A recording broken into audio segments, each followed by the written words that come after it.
Hey guys, back in the video. Just gotta turn on my lights, shut the door. And welcome to Cringe of the Month. Once again, deadlined like crazy. Should really keep these on for a second. And as I paused it, if you haven't, I actually said what this Cringe of the Month was gonna be. Rescue Heroes the movie. A movie that came out in 2004 based on the cartoon, based on the toy line Rescue Heroes. Of course, it was a cartoon based around how to keep safe in certain emergencies. A blizzard, mudslide, earthquake, lightning storm, fires, stuff like that. Then the movie came out, and I'm not gonna lie, this was the biggest movie of my freaking 4-year-old life. I had this movie on VHS, and I watched it so many freaking times. I watch as much as a Marvel fan rewatches Marvel scenes to see the end credits and just piece together what happens first. Like Cringe of the Month, I won't go into detail about. I'll go into very not specific stuff. I'll just talk about what this movie is and how it reflects and if it's up. I say this because the movie's foggy, but in my head clearly, if that makes sense. The movie opens with a reporter and her cameraman over a helicopter in the Amazon over a freaking volcano remaining dormant. As the lava crust cracks, we are introduced to another city where our main cast, the Rescue Heroes, are helping people basically not die in an earthquake. And I'm not gonna lie, they have what's called Mission Select Packs, which is a technology in both their gauntlet, their wrist watches kind of thing, and their tech packs, which are designed by, and also thing if you never grew up on Rescue Heroes, the names sell that this was a toy line. Billy Blazes, Wendy Waters, Rocky Canyon, Jake Justice, Aerial Flyer. That's something I should talk about. Roger Houston, Warren Waters. Characters that made appearance in this movie. Comet, a monkey. Hal E. Copter. Oh my god, the names of these characters. Jack Hammer. The names were ridiculous. And the inventor for a lot of their gadgets was named, God, what was his name? Some pun about some. That's just driving me crazy.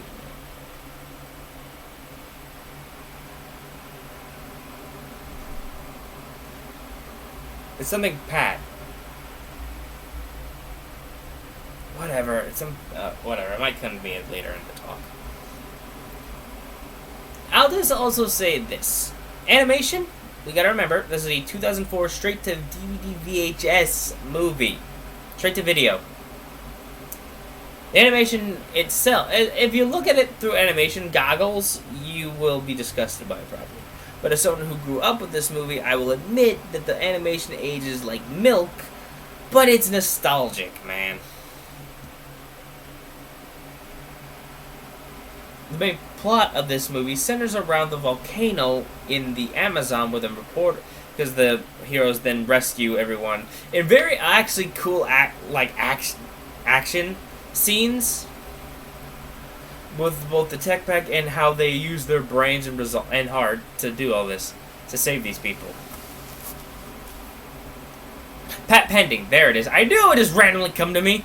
That was the guy who made all this stuff. Pat Pending. Can't get it.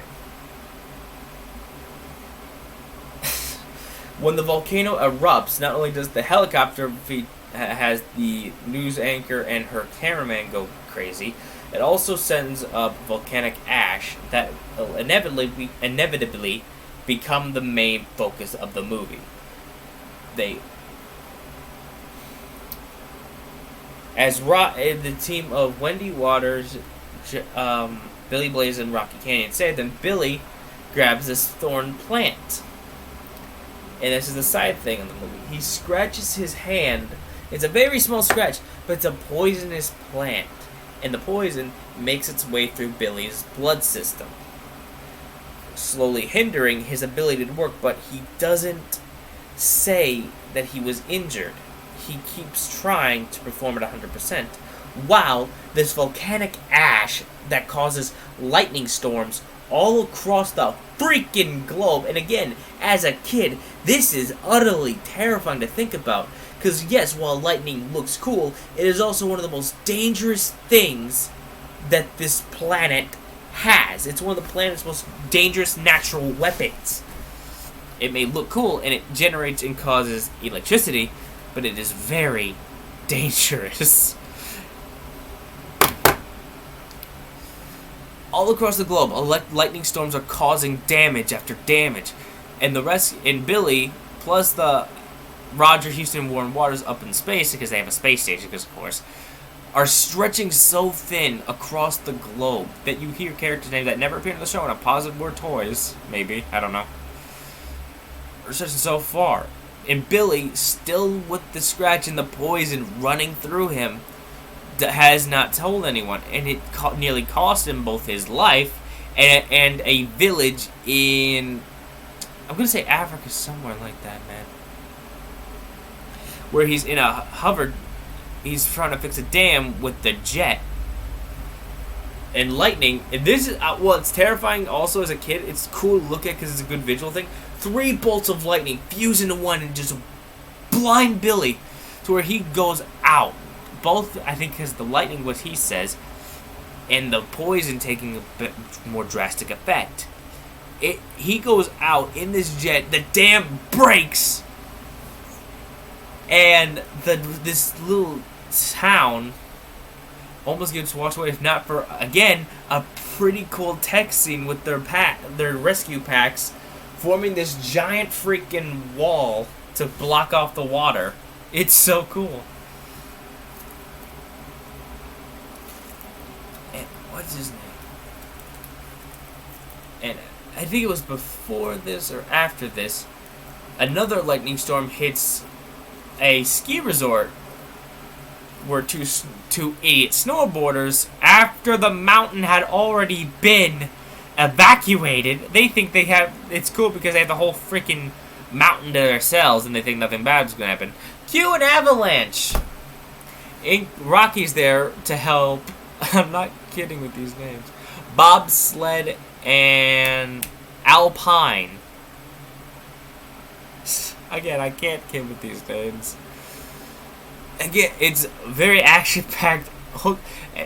Again, for kids, people. You gotta think of this through kids or if you grew up with rescue heroes. It's a very action-packed seeing these characters trying to outrun a freaking avalanche. And, kind of high tension, when the 2 snowboarders that were on this freaking mountain get buried alive before being rescued. I should say that. There's another part of this movie where another lightning storm caused a forest fire, and I am not gonna lie. Every time I watch this movie, and I've seen it a lot, not just as a kid, but over the past, let's say, 4 years, I've seen it a few times because I love this movie. I love Rescue Heroes, and I love revisiting cartoons and stuff I watched as a kid. I feel like that's something everyone does. Just relive some childhood memories. There's a scene in this where a family loses their son, and again, this isn't a forest fire. They're running low on water. If I remember, they're running low on water. No, I don't think they are. My best. It cuts to this kid, this 10-year-old kid, if I remember, hunched over, hugging his knees like this, surrounded by fire, alone, just calling out for his mom and dad. It's tear-jerking to me, man. I'm also might get on for crying at this scene if you watch it, but it is. Following this scene, they rescue him with the helicopter. Oh man, I can't get over these names, man. It's ridiculous. Then comes the scene. I'm just gonna skip. Of course, Billy goes unconscious. He completely goes down, as well as all their electrical stuff, all their gear, all their stuff, like communicators, comms, everything, down. Can't communicate with anybody.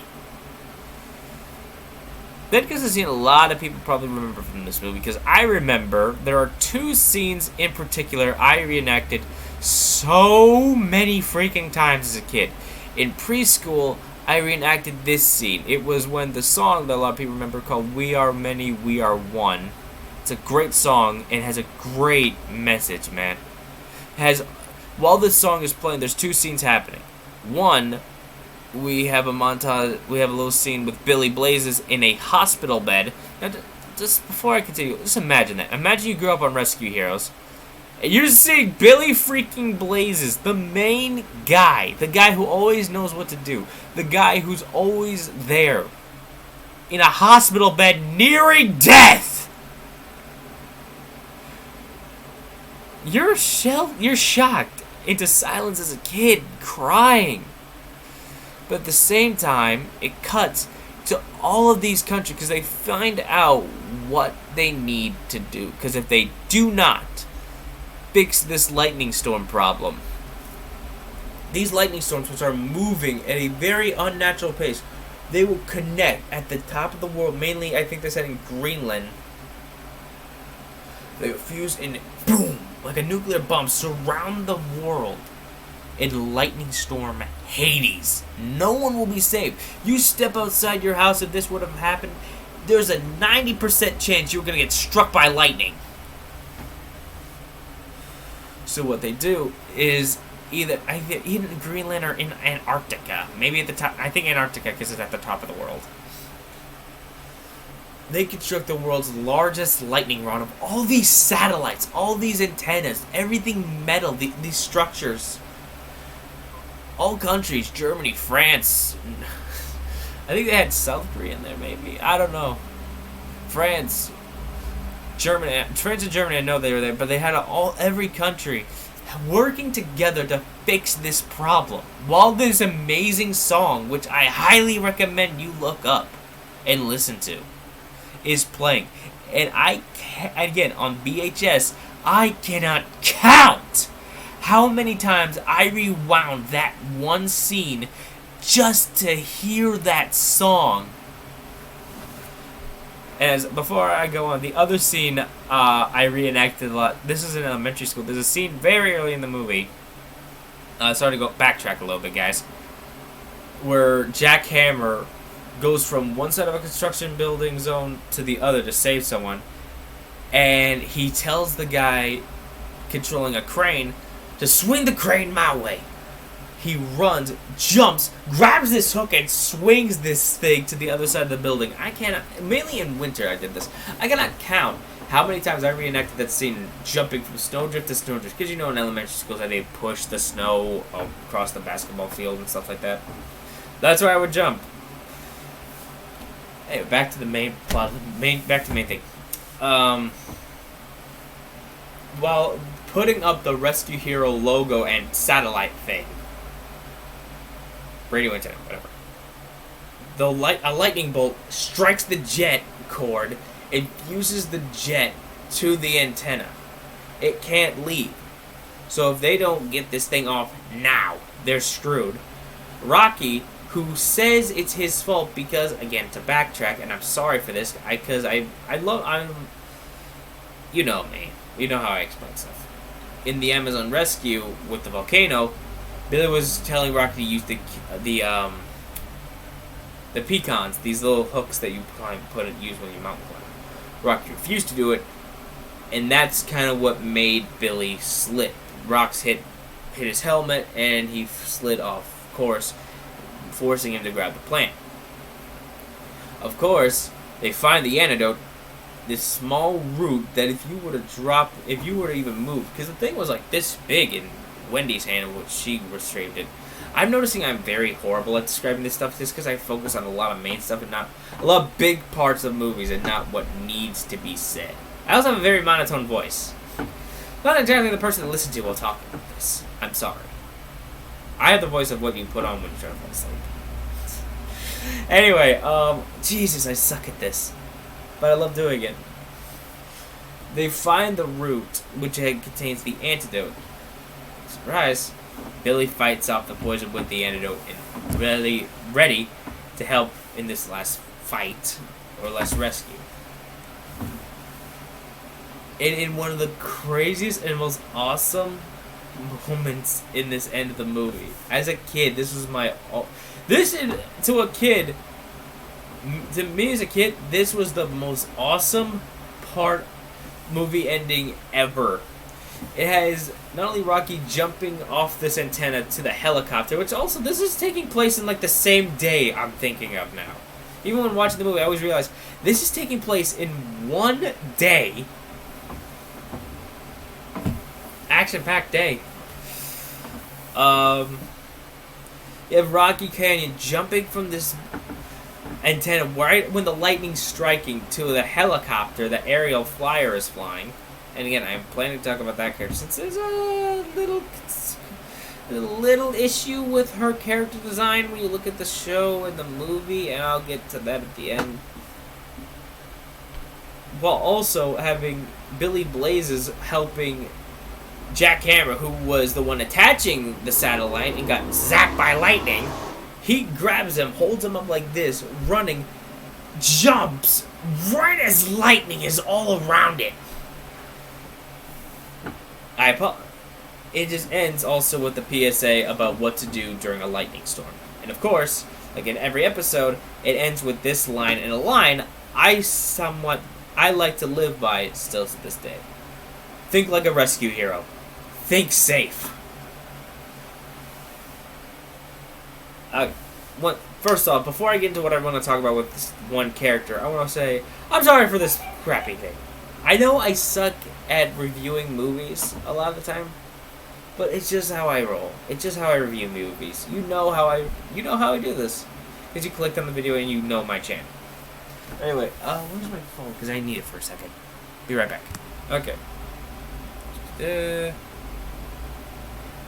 Flyer.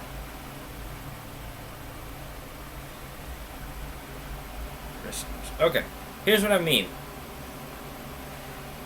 Here's Aerial Flyer in the show. It's kind of good full body thing. Yeah, she was. Here's Ariel in the show. This was Ariel in the movie.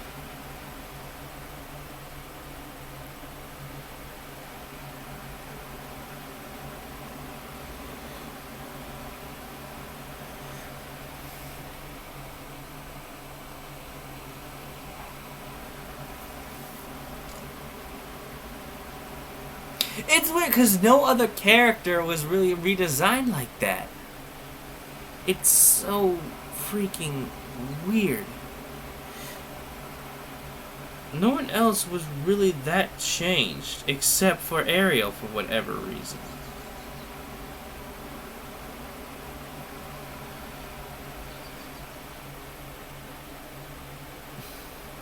I don't know.